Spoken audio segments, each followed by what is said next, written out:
हेमा अपने छोटे बेटे मनोज के लिए अच्छे रिश्ते तलाश कर रही थी। मनोज एक हाथ से अपाहिज था, इसलिए उससे कोई भी शादी करने के लिए तैयार नहीं था। अरे नहीं हेमा बहन, आपका बेटा तो अपने काम भी ढंग से नहीं कर सकता। हम अपनी बेटी की शादी ऐसे लड़के से हरगिज नहीं करवा सकते। हमें माफ कीजिए, हम चलते हैं। इसी तरह मनोज के लिए कई रिश्ते आए और लौट गए, लेकिन कोई भी मनोज से शादी करने के लिए तैयार नहीं था। बेटा मनोज, तू उदास मत हो। देखना, तेरे लिए मैं इस शहर की सबसे सुंदर दुल्हन लेकर आऊंगी। तू चिंता मत कर बेटा। हेमा की बड़ी बहू चांदनी हमेशा मनोज के अपाहिज होने का मजाक उड़ाती। एक दिन चांदनी ने कहा, देखना, अब इस लूले की शादी कभी नहीं होगी। जब मैंने कहा कि मेरी चाची की लड़की प्रिया से इसकी शादी करा दूं, तब तो बड़े नखरे थे आप सबके कि वो काली है, अनपढ़ है।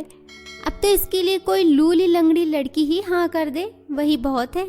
बहू, अपनी जुबान पे जरा लगाम दिया कर। देखना, मैं इसके लिए तुझसे ज्यादा सुंदर लड़की लेकर आऊंगी, ये मेरा वादा रहा। चांदनी को अपनी खूबसूरती पर बहुत घमंड था। वो अपने आप को बहुत खूबसूरत और होशियार समझती थी, इसलिए वो सबको अपने काबू में रखना चाहती थी। एक दिन पंडित शादीराम एक लड़की दीपाली का रिश्ता लेकर आते हैं। सबको दीपाली बहुत पसंद आती है, क्योंकि दीपाली बेहद खूबसूरत थी। कुछ ही दिनों में मनोज और दीपाली की शादी हो जाती है। दीपाली हेमा के घर बहू बनकर आ जाती है। दीपाली की खूबसूरती से चांदनी को बड़ी जलन होती है। पता नहीं इस लड़की ने इस लूले में क्या देखा, इतनी खूबसूरत होने के बाद भी इस लूले से शादी करने को तैयार हो गई।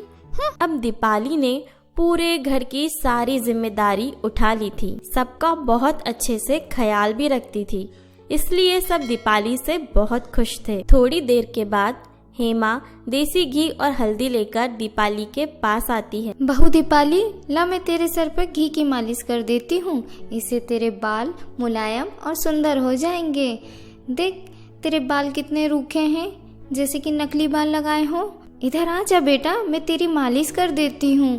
बैठ जा बेटा। मालिश का नाम सुनकर दीपाली घबरा जाती है। वो मुझे कुछ काम है माँ जी, मैं बाद में मालिश कर लूंगी। इतना कहकर दीपाली अपने कमरे में चली जाती है और अपने सर पे लगे विग को ठीक करने लगती है। तभी चांदनी दीपाली को देख लेती है। ओह माय गॉड, अच्छा असल में ये महारानी गंजी है, तो ये बात है। और विग लगाकर सबको बेवकूफ बना रही है। कल मुंह दिखाई के समय मैं इसका भांडा फोड़ दूंगी। हाँ। अगले दिन सभी औरतें दीपाली की मुंह दिखाई के लिए हेमा के घर आती हैं।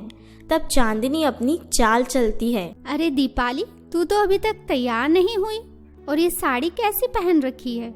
ला मैं पिन लगा देती हूँ। चांदनी साड़ी की पल्लू को जानबूझकर दीपाली के नकली बालों में पिन लगा देती है और दीपाली को मुंह दिखाई के लिए बाहर लेकर आती है। जैसे ही एक औरत दीपाली के मुंह दिखाई के लिए साड़ी का पल्लू हटाती है, वैसे ही पिन से फंसा हुआ विग भी निकल जाता है।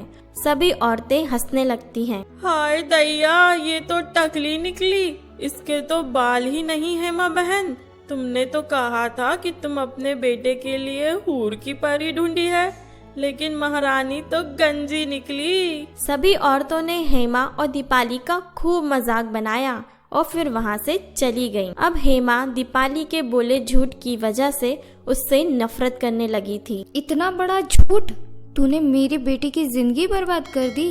अच्छा, इसलिए इतने दिन से भोली बनकर सबका ख्याल रख रही थी। अरे ये सब दिखावा है इसका।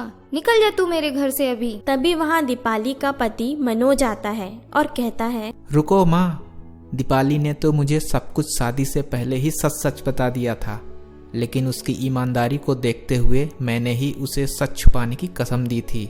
माँ, मुझ अपाहिज से शादी कर दीपाली ने मुझे और इस घर को कितने अच्छे से संभाला है। इंसान का तन नहीं, मन खूबसूरत होना चाहिए, जो दीपाली का है। मुझे अपनी पत्नी पर गर्व है माँ। मनोज की बातें सुनकर हेमा और चांदनी को अपनी भूल का एहसास होता है और वो दीपाली से माफी मांगकर दोबारा खुशी खुशी एक साथ रहने लगते हैं।